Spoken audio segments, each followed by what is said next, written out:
purposes, a light agenda, but yet there are some things in here. I want to make sure that we all fully understand what they are. Obviously, we have the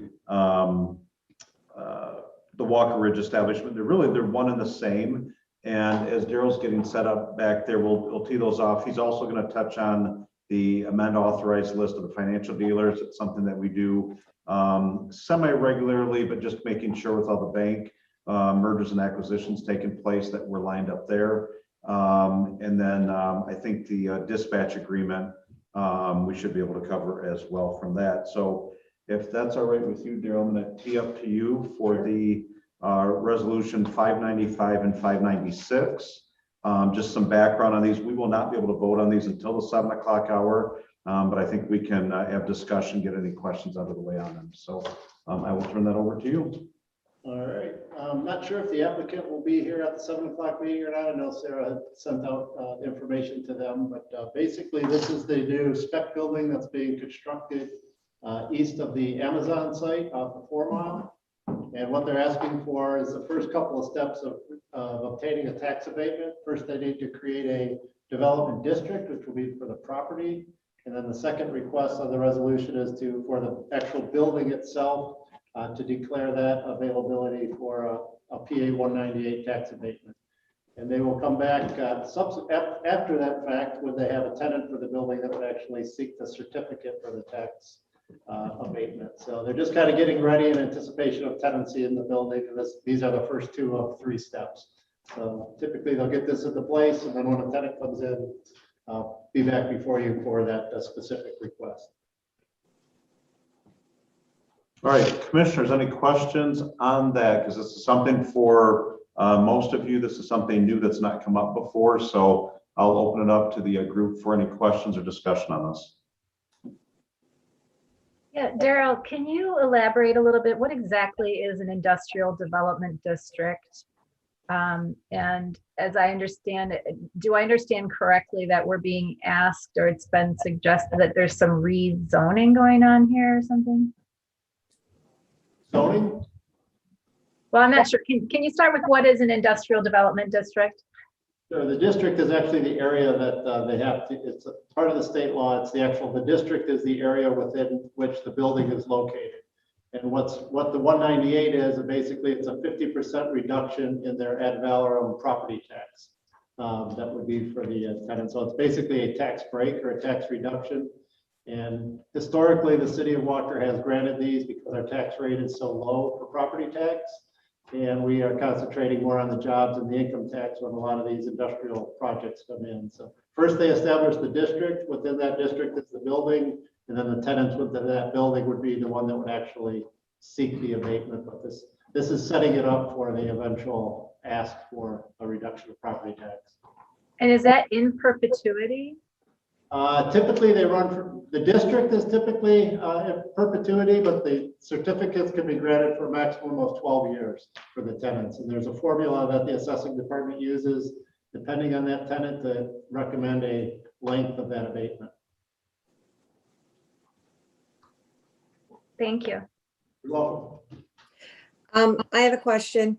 Do we know what kind of tenant would be coming in there? Is this going to be heavy industrial or is it going to be light industrial? Frank might have some more info on that. I think it's zone, but IPUD is what they're requesting. Yep. If you'd like, I can provide a couple of details. Yeah, please do. The site is being rezoned to IPUD. And the reason we did IPUD zoning, and you'll soon see this on a city commission agenda, is that the planning commission can essentially say these certain uses are not allowed on this site. And if you look at this property, former Roth Trucking is across the street north of 4 Mile. But then if you go east, there are residential properties. So the planning commission, as part of the PUD rezoning and on the plan, ruled out some of the uses that you would normally think would be having an outdoor impact on the neighboring properties. So that's in the planning commission minutes, and you'll see that when it comes to you for rezoning. As far as the uses go, I don't think they have any use on online for this. This is like a pure spec building. So I think what these developers are hoping to do is get a building in place. And then with the market being as it is in industrial, it should fill fairly quickly. So we tried to balance that. Originally, they just wanted to do an MH or an ML rezoning, and we convinced them to do the IPUD that would be consistent with the rest of the Vista development. Because then the Planning Commission can really look at the site-specific details. And like we did with Walker View, say, you know, here's 4 or 5 uses that shouldn't be allowed on this site. Okay.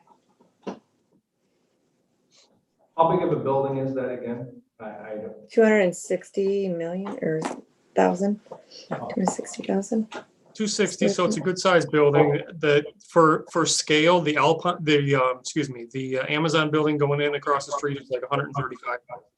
Okay, this is bigger than that.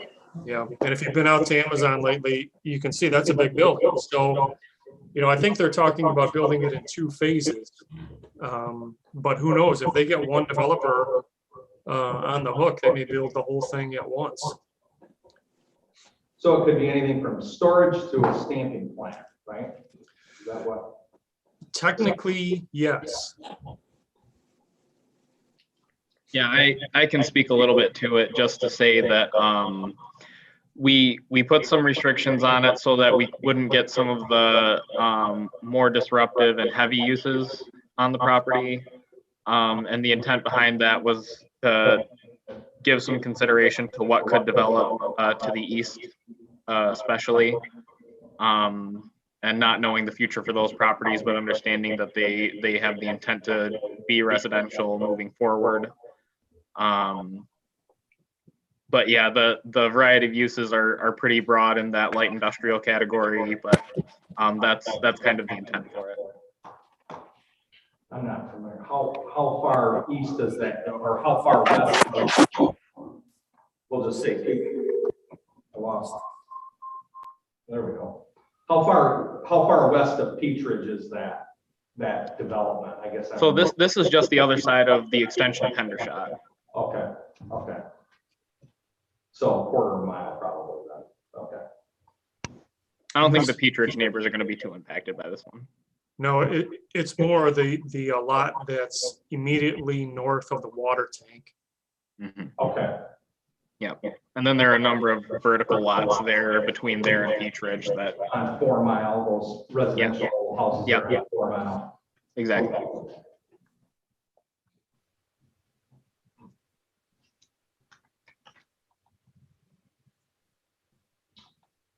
What is not allowed there? Do you know, Steve? Is there?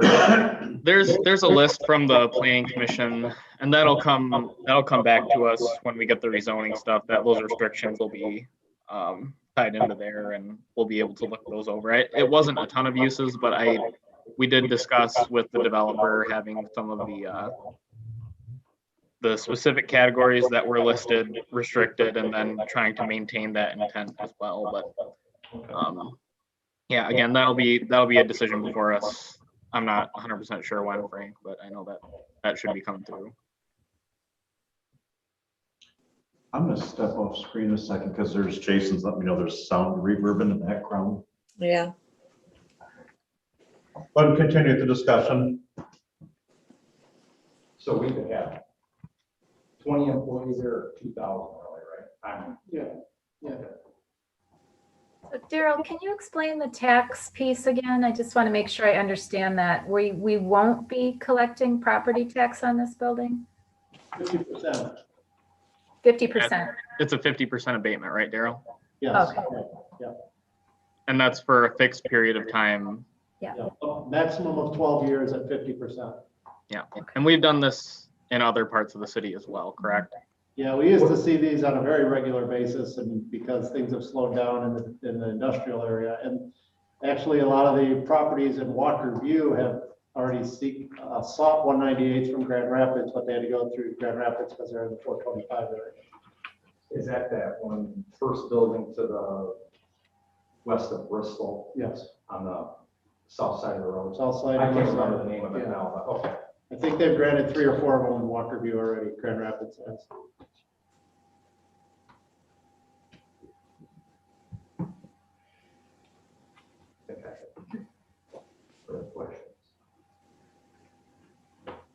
Could you ask if they have any further questions I can hear about? You want me to go on the financial? Sure. Is everybody all right with the description on this then? Any other dialogue? Any other questions on this? I don't. Can you guys hear us? Can everybody hear us okay? Yep. Yep. Yep. Thumbs up. Okay. You want me to go on the last resolution? Sure. So the last resolution that's on the agenda it comes to you from Dan DeVries, and this is our authorized list of financial dealers. Basically, two minor changes to the resolution. One is removing Chemical Bank from the list as they no longer exist because they've been merged with TCF. And the other is to add Grand River Bank, and this is all part of our investment policy. So Dan's just looking to delete one bank and add another bank for that one. Pretty straightforward piece of housekeeping.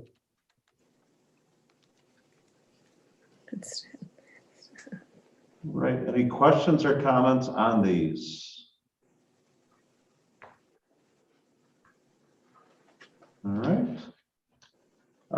Seeing none. Other things on the list, reports to city manager, boards and committee application discussion. I'm happy to jump in on that. The personnel. So we had a personnel met, was it the 12th?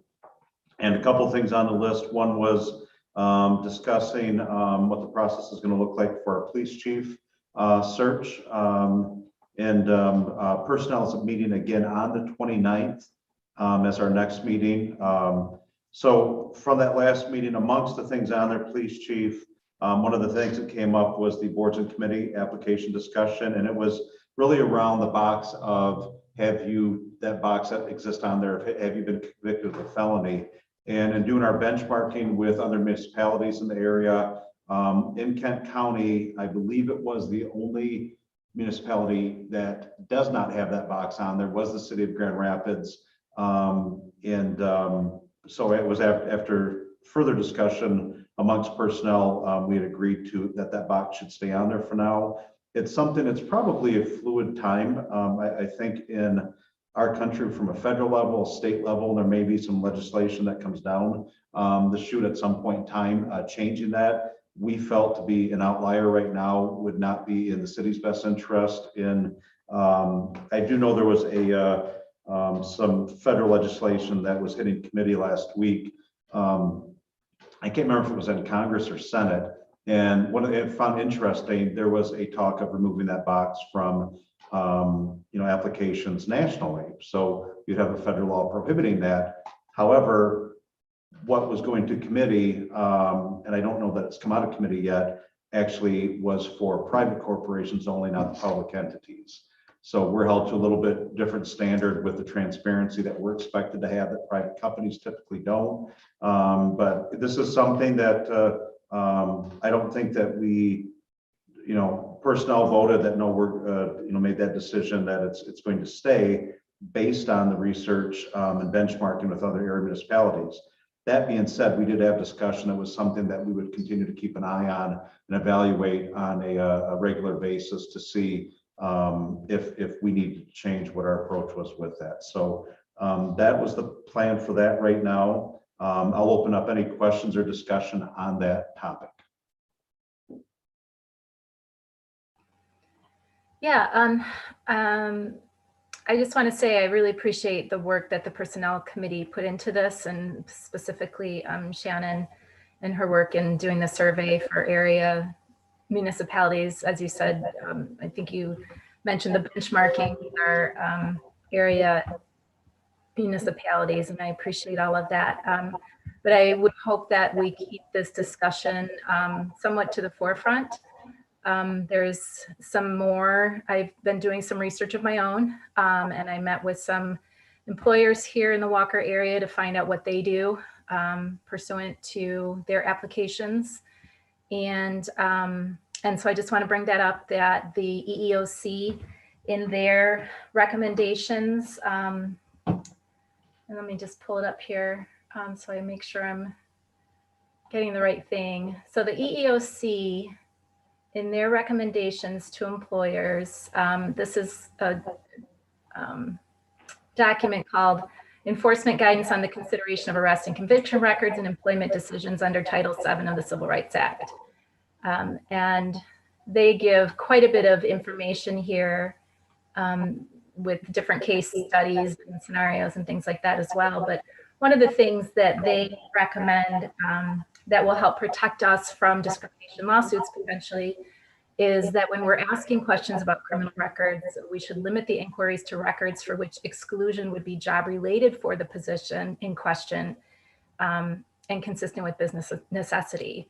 So I think it would behoove us to put a little bit more thought into this and consider what some places have done, where they have not just a general checkbox, but a checkbox with some qualifying information around things like, what is the time limit on the felony or misdemeanor, the crime committed, and things like that. This would also line up with the recent clean slate laws that were passed here in the state of Michigan, that there is, I believe, a 10-year limit, and then felonies are expunged. Certain felonies are expunged from people's records, and there's now also an expungement deadline for certain misdemeanors. And so I think we need to be aware of those things when we're considering people for boards and committees, make sure that we're in line with state law.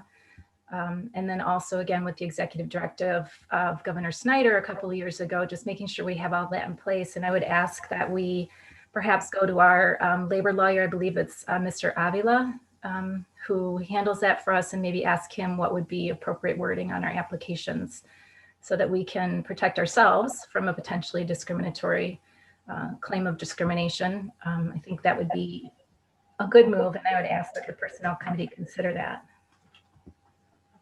No, good point. I did ask after I did reach out to Commissioner Glanville last week, because I know this is something that she's very passionate about. In concept, I shared with her, and I've shared before, I do believe in that want, desire to give people a second chance, but there's also, from a public entity, the liability that we bear as a city in making sure from a risk mitigation standpoint.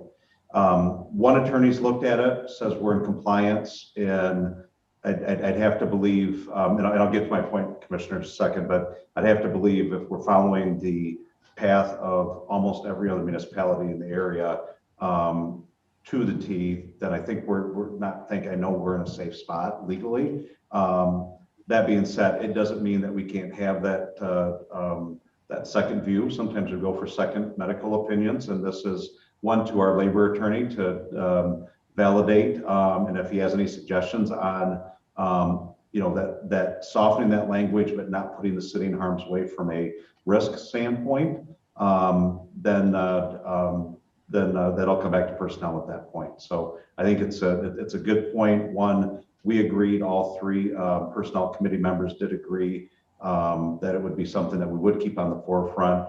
And then I since we had talked, asked Shannon to look a little further into it with our labor attorney to see if it's something that warranted extra language or extra steps in there. So we don't have answers back on that. Daryl, you've not heard anything? No. Okay, yeah. So maybe by next commission meeting, we should have an update on that. Great. I'm glad to hear that we're looking into that a little bit more. And just to make one more point about this, we hear a lot about systemic racism these days. And I think that while benchmarking is a good idea, I think we need to also keep in mind that if we are aligning ourselves with the system that exists, we're perpetuating the problems of that system. And when we look at the fact that Grand Rapids, the largest employer in our area, has taken steps to change their processes that are still protective of the city, the residents, and the labor laws, and so has the county of Muskegon, that perhaps we can look to them as examples and also be a beacon in this area. Like I said, I would like to think that the largest municipality in our area is doing it well. They're certainly not putting themselves in a position of liability either at the protection of their citizens or at the discrimination of employers. So just something to think about as we move forward with this conversation. No, thank you. Appreciate your passion on it, and follow-up items on that for the record are waiting for word back from Shannon on Louise. I know she had some time off at the end of last week, actually after we had spoke. So I don't know if she's had the time to follow up on it yet. I would expect a few days into this week, and we'll have everything back to the group. So. Yep, great. I'm glad to hear that. We're going to be asking Louis to follow up on this. You got it. All right, any other questions or discussion on said topic? Going once, going twice. All right. And then last but not least, in the last couple of minutes, Frank, I'm not sure if this is one you're handling with Vigh Landscape. I know this is a renewal, longtime Walker business for us, and have done a real admirable job. So any background on this, on the approval of that? I can be quick here. This is something we do annually. And you folks as a commission have said over the years that property maintenance is one of those quality of life factors that we need to take very seriously. So Vigh Landscape has been your contractor for things like tall weeds, grass, trash, a variety of other things. And they are our recommendation for this year as well. We went through another RFP process through the clerk's office, and we gave you a cover memo along with all the documentation that went along with that. And we had 3 firms who applied. If you look at the bid tab sheet, you can see where the numbers came in. But we feel that because of past performance and reasonable billing per project, that we recommend that we go with Vigh Landscape again for the rest of 2021. All right, commissioners, any questions? Discussion. Has Gary been happy with them, Frank, or? The other Gary. What's that? Gary? The other Gary. Gary Postma. Oh, Gary Postma? You know, Marv, this is for private property. Oh, okay. Gotcha. Okay. So most of the time, you know, all of your departments get together and enforce the code, but it's primarily CDD and police and the court, to be honest with you. Okay. So I don't know how much exposure they have to DPW. Okay. All right. All right, any questions or discussion on that item, commissioners?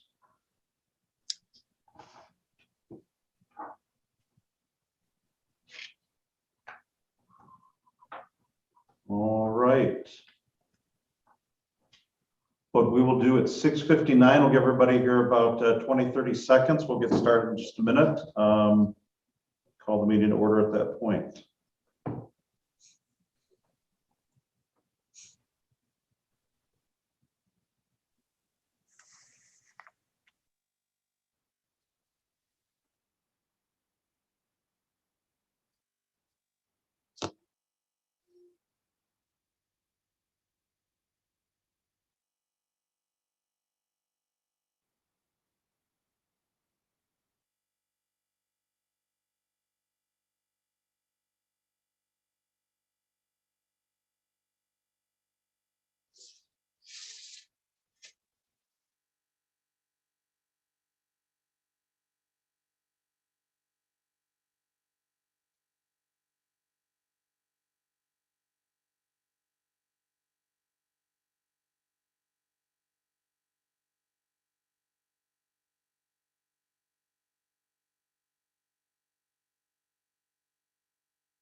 Yep.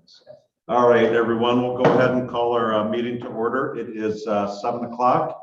And what I'd like to do is invite Commissioner Groders to deliver the invocation this evening. Will you pray with me just a moment? Heavenly Father, we thank you for this beautiful day and for bringing us together this evening. We're grateful for this opportunity to work on behalf of our residents. Please give protection to our public safety staff and all who work to protect our freedom. Thank you for all who serve in these challenging times. Guide our decisions this evening. Keep us all focused on our common goal of improving quality of life for residents. And above all, please help us to serving with integrity. And we ask these things in your name. Amen. Thank you, Commissioner. Jason Rotman, if I could ask you to throw up the American flag for us, please. There we go. All right, if you'd all join me, please. Pledge of allegiance. I pledge of allegiance to the flag of the United States of America and to the republic for which it stands, one nation, under God, indivisible, with liberty and justice for all. Thank you. All right. If I could ask the clerk, please, to call the roll. Mayor Carey, Present. Commissioner Gilbert, Present. Commissioner Rapp, Present. Commissioner DeShane, Present. Commissioner Glanville, present, Commissioner Groders, Present. and Commissioner Heisinger Chase.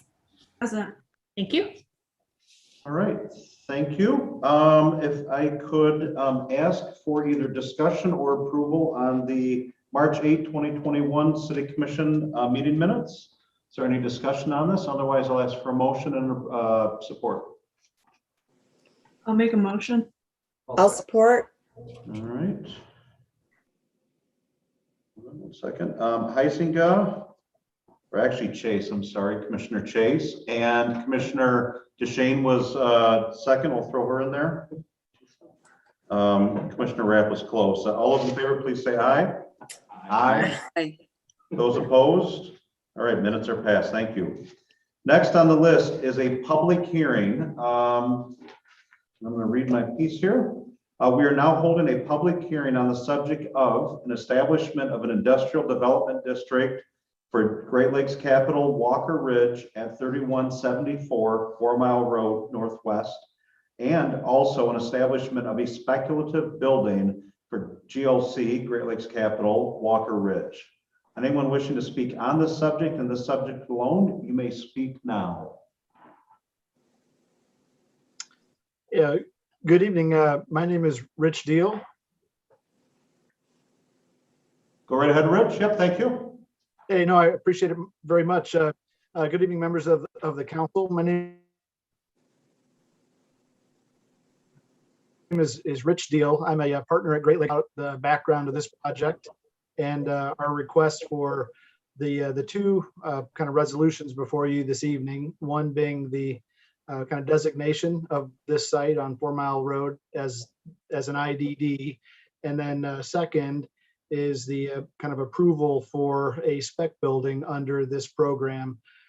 What we're proposing to do is work with the property owner for the acquisition of the site and to construct a spec building at a cost in excess of $10 million. So we can create a building that is framed and is ready to go to shorten the time for potential users to look at the city of Walker Ridge site for a potential manufacturing slash area. So we've been working closely with the city through the planning department and others for get on, as you can tell, more on a speculative basis to be able to kind of move forward with appropriate attraction to potential future tenants to make the project viable and to speed the process by which we can get a building going without having a tenant, and then be most attractive to attract and suit a tenant here. So be happy to answer any questions that you may have, and greatly appreciate your support and consideration today. Great, thank you, Mr. Deal. I'll open up to the commissioners. Any questions you may have, please raise your hand and go ahead and start.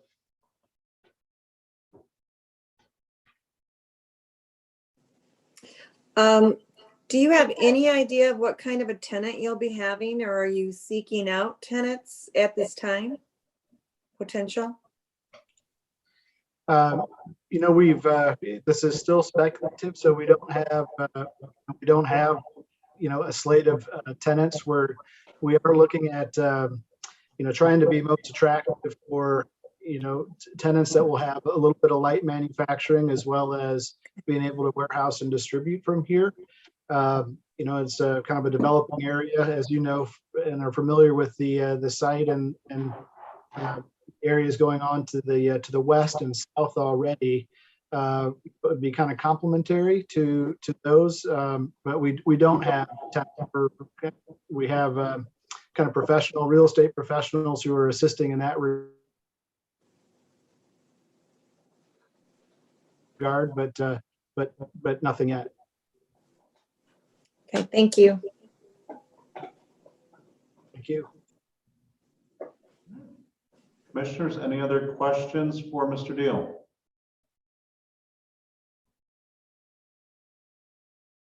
All right, seeing none, is there any other public comment? And Jason, I'll ask, is there anybody out in the waiting room by chance?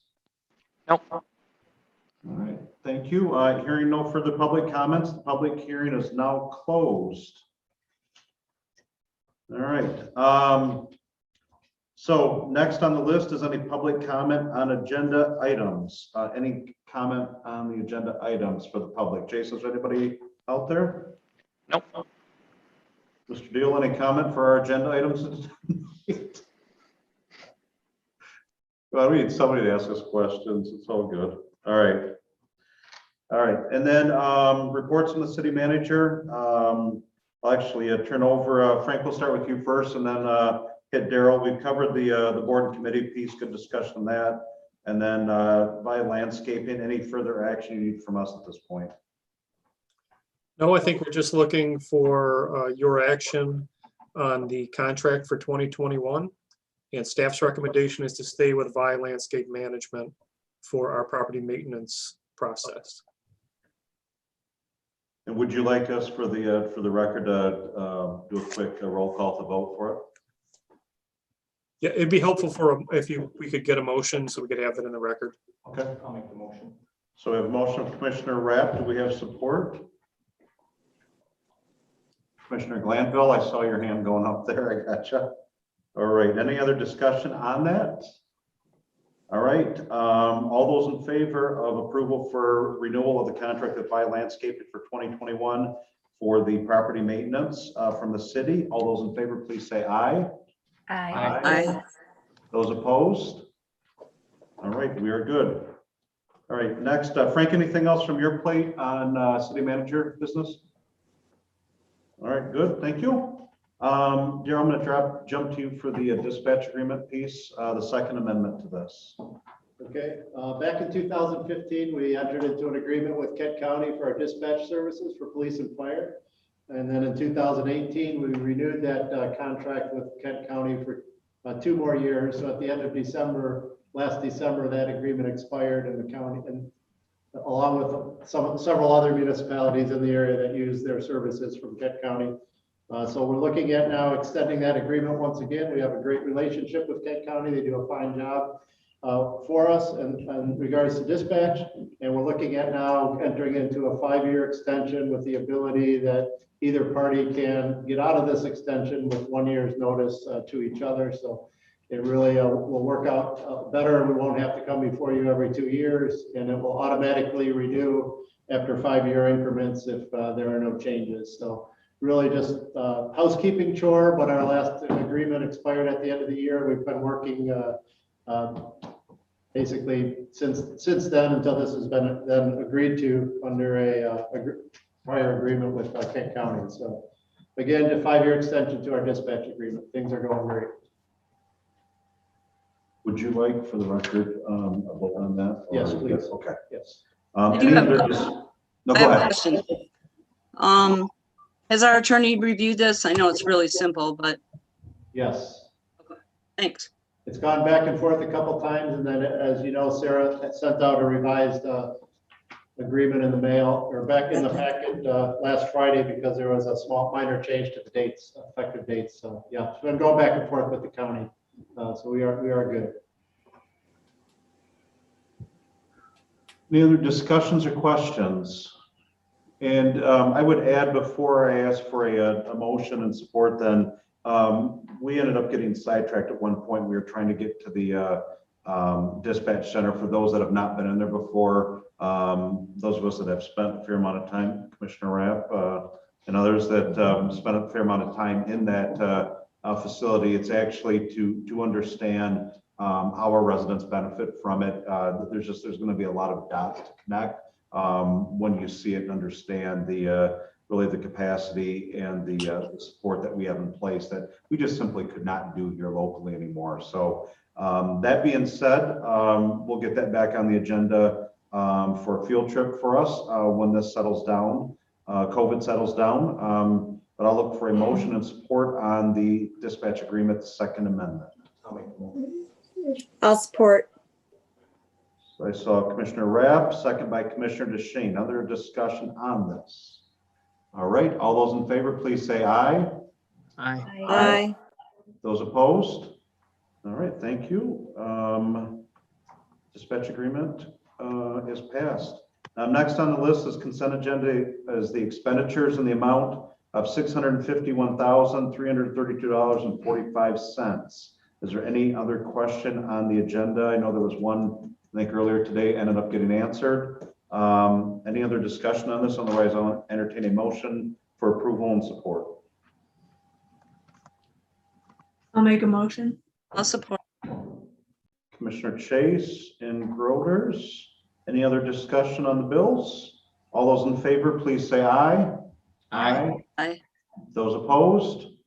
All right, we are passed. Thank you. Next on the list, 3 separate resolutions, and we'll start with resolution 21-595.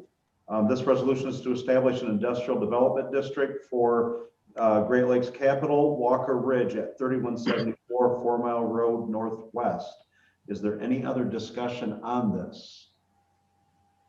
All right, otherwise I'll entertain a motion for approval and support. Make motion. Commissioner Gilbert? I'll I'll support. support.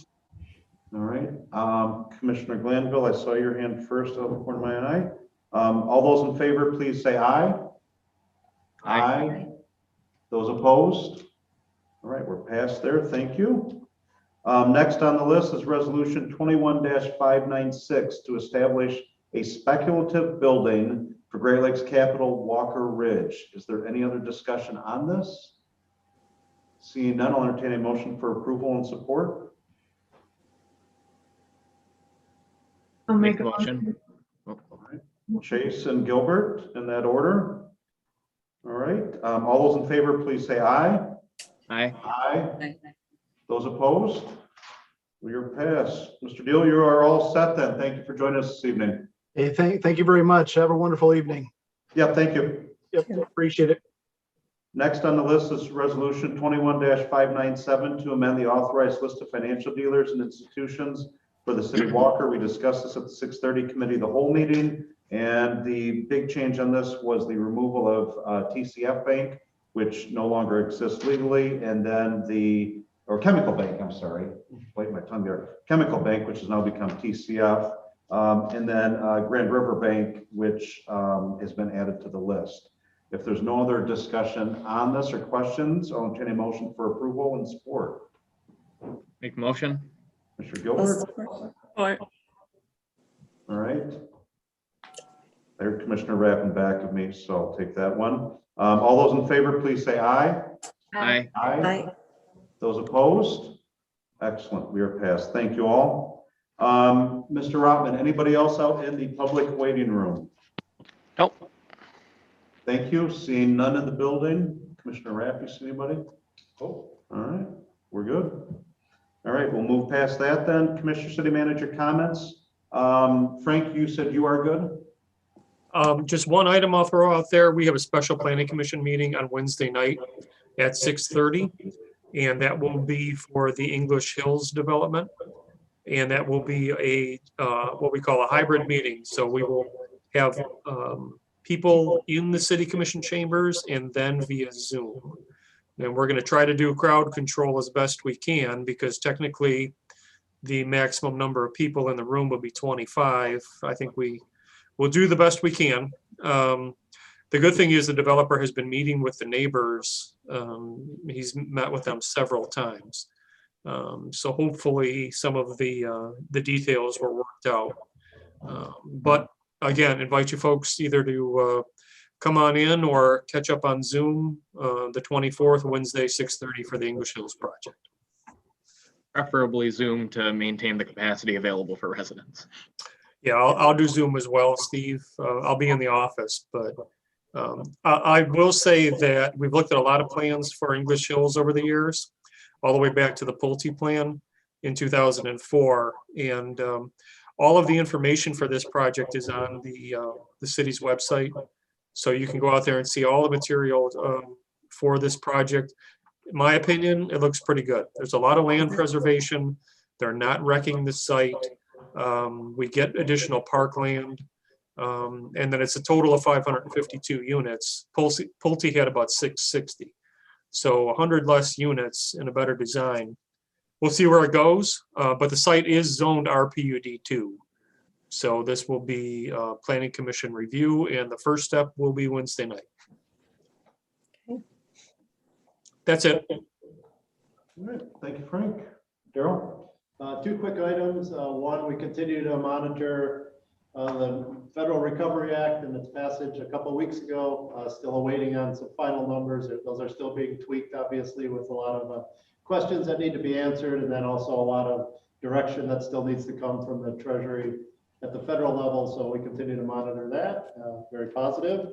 And then secondly, I know Scott sent out a copy of the notification regarding the Bristol panel intersection and how successful he was at the Metro Council TSG meeting. So kudos to Scott and thanks for all his efforts on that for a grant of somewhere in the neighborhood of $700,000 and a lot of hurdles to go to get through to this project. But we've tackled a lot of interesting projects over the years between tunnels and wetlands and bridges. So and removing of bridges. So I'm hopeful Scott will get this one done as well. So tentative date is 2023 construction, so we may be amending our current year's budget, if not next year's budget for sure, to get some engineering money in there so we can begin the preliminary engineering of the project and the feasibility. So thank you to Scott and thanks for all your support for him to pursue this. What would that typically take, a year to do?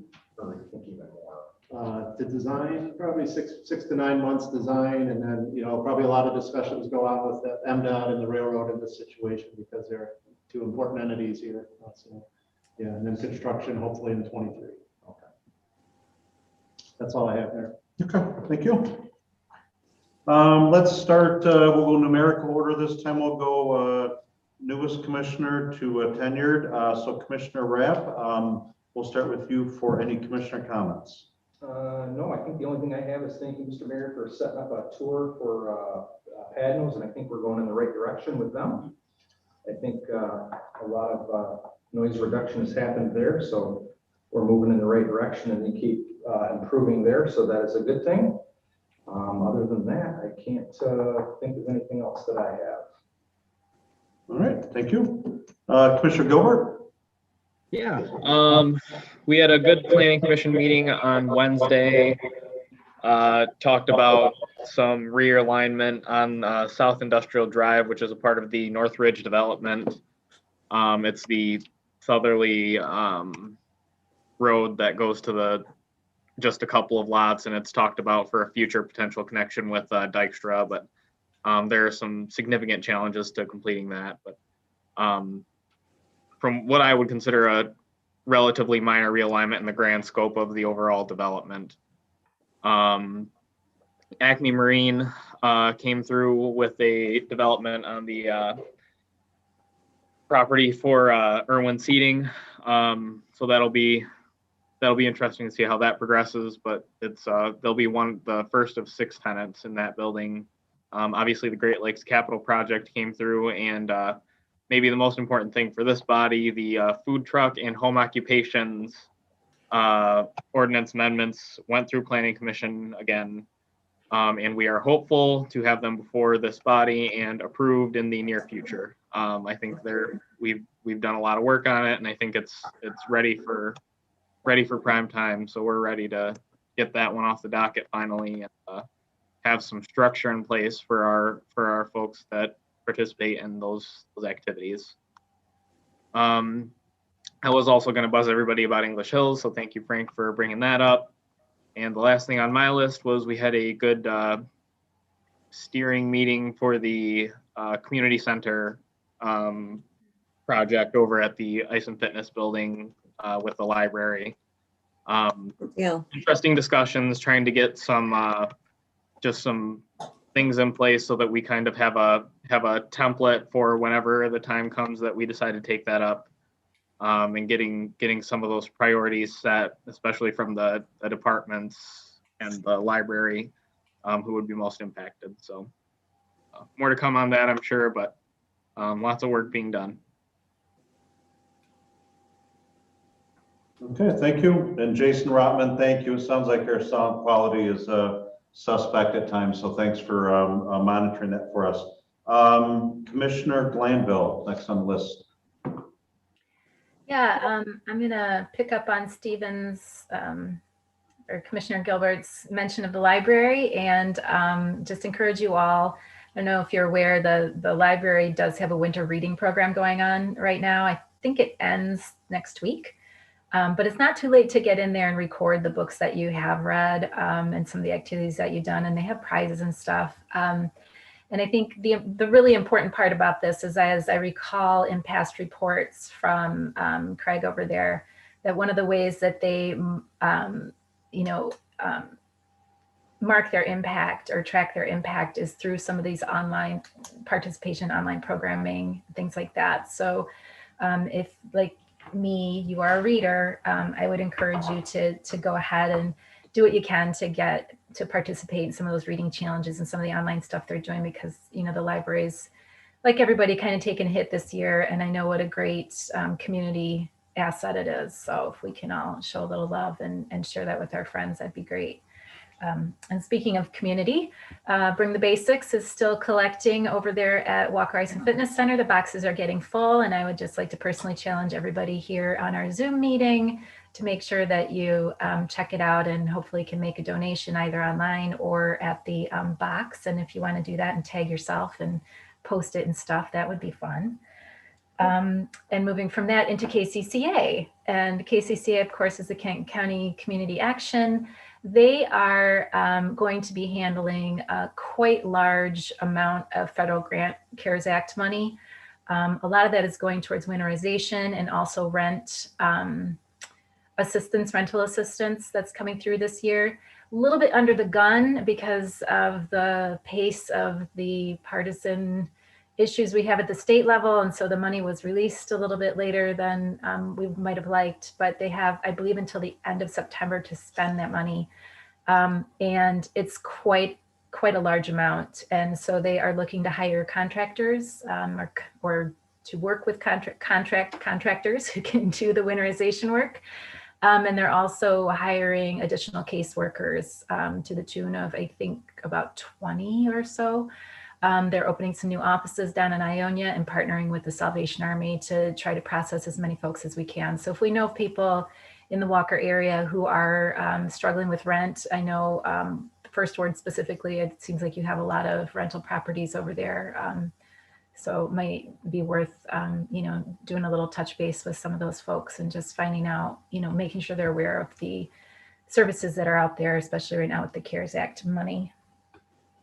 And then I'm just going to, I had a nice conversation with Commissioner Steck last week, and he's looking forward to visiting us when he can. I mentioned that to the mayor, so hopefully we'll have him in here for a local report, maybe when we're all back face to face in the next month or so. And last but not least, I did attend the MML convention. I'm not sure if it's convention or conference this time of year, but at any rate, I participated. And I have to say the most compelling and valuable session I attended was the Michigan Black Caucus of local elected officials, MBC-LEO. They had some really rich discussion going on. They've got a lot of great plans. They're a very active group. They have recently put together an equality or a racial equity playbook for municipalities here in the state of Michigan in particular. And so I think it would be a document worth just having a look at. It might help us do some auditing of how we're running things in the city and what we're doing, and give us some ideas for where we can make some improvements. That document, or that, yeah, the document was put together. I know Kim Sims, who's the mayor over in Muskegon Heights, I believe, she was part of that process. So it's a really great document that they have put together. So with a lot of working with the National League of Cities and other nationally recognized organizations to get that going. So excited about that. And interestingly enough, I did not bring it up, but the conversation around this whole fair chance with the felony box actually came up there too. So it is something that's being talked about within that caucus. And so that's bringing it up through MML and into some state eyes. So just so you know, we're not the only ones thinking about these things. So good to know we're in the mix. And I would encourage you to get involved with the caucus. Like I said, they're a very active group and have a lot to look forward to with them. So, and that's all I got for now. Thank you, Commissioner. Commissioner DeShane? All right, I want to kind of piggyback on two things. Sorry, I missed this morning's meeting. I was traveling from out of state about the library. I'm anxious to read the notes on that. I'm excited that we're starting to get some more, having some more camaraderie to discuss that project. Also wanted to say great job to the engineering department, that grant with the Bristol grant. I thought that was excellent. And I really just can't applaud Scott and the staff enough for those types of grant. Just saves us so much money. Then the other thing I wanted to just pass on a note that I got, or that I received from one of our constituents, was just to say that they had called the income tax department and Walker and talked to Deb, and she was so helpful in helping with their son's taxes. And they said she was so kind and she was so wisdom and she was very patient. So, sometimes we all need to hear those good things. Sometimes thank you falls beside, falls under the wayside there. And I wanted to make sure that I did a shout out to the income tax department, because nobody likes taxes, but you know what, it went smoothly and people are recognizing it enough to say thank you. And other than that, I can't do a post. I can't do like a little selfie to say when I drop my stuff off to the Walker Ice and Fitness, because I already did it about 2 weeks or right after the last commission meeting. I took every little soap and such that Chuck had from traveling that was unpacked, and I thought, what a great way to use those, So anyway, I love that we're getting so involved in the community and paying it forward. But that's all I have. But thanks everybody for everything you guys do. All right, thank you, Commissioner. Commissioner Chase. We had a ZBA meeting about 2 weeks ago to go over the U-Haul trucks that were parked outside of the storage facility. That was to deal with what was brought up by our code enforcement, Megan. We did, as a committee, agree with her enforcement of it, and I have not heard anything further on that. And then we have another community engagement meeting this coming Monday to discuss more progress on our community garden that we're doing this summer. Great, thank you. On that community garden, I know that might be, I don't think it's too preliminary, but we have support from 2 employers in the area. I know Blaine's, when I'd asked them to help support it, they were more than willing, even with employees. And it sounds like Meyer the same. So kind of excited about that project taking off. So great thing. And then Commissioner Groders next. Okay, just a couple of things. I joined the community meeting this morning, the community center, and I did think that was a really good discussion. And I look forward to seeing how things progress. I joined the FEMA meeting tonight. I don't know if anybody logged in on that, on the flooding zones, the change in that. Didn't really get any more information. It was a different setup than I was expecting. I was expecting more informational, but actually what Scott had sent out was pretty much adequate, for me to at least be able to answer any questions that anyone might have. The other thing is, last Wednesday, the historical committee met over at Station 3, where we have a couple of rooms of historical stuff. Kind of went through that a little bit and did a little organizing and purging, and talked about, what we can do moving forward. We decided to contact I think it's the Kcca Office of Local History, as well as the History Department at Grand Valley. Brad Steck has done a project with a professor there at the History Department, and we're thinking it would be great if we could get a grad class to join in with us and do some of the heavy lifting with all this accumulated stuff that we have, and try to figure out how to move forward with it. So we'd also like maybe to have a column in the quarterly newsletter, so we could just offer some perspective on whatever each of us is interested in or whatever. And that is all. All right, thank you, Commissioner. And last but not least, Madam Clerk. I don't have anything for the group, so I will pass. All right, thank you. Just a couple of quick things. We did touch on I'm thinking since the last time that we met as City Commission, personnel did meet as I shared earlier. Our next meeting is on the 29th. The Personnel Committee did decide to proceed forward with an external and internal job posting. The job posting is being refined and will be posted after we meet on the 29th to approve that. And that also the process will be defined on what that looks like going forward. I have enlisted the assistance, and I would even say background and wisdom of 3 local law enforcement leaders. I think I shared before, Sheriff LaJoy Young has very graciously offered to help us out. Chief Mark Harold from East Grand Rapids, who also served for a couple of decades plus at the city of Grand Rapids. And then Chief Paul Englund, who not only serves as chief of police at Granville, he also served himself for a couple of decades at the city of Wyoming. So really, I think that's a very broad brush to getting some different opinions at the table.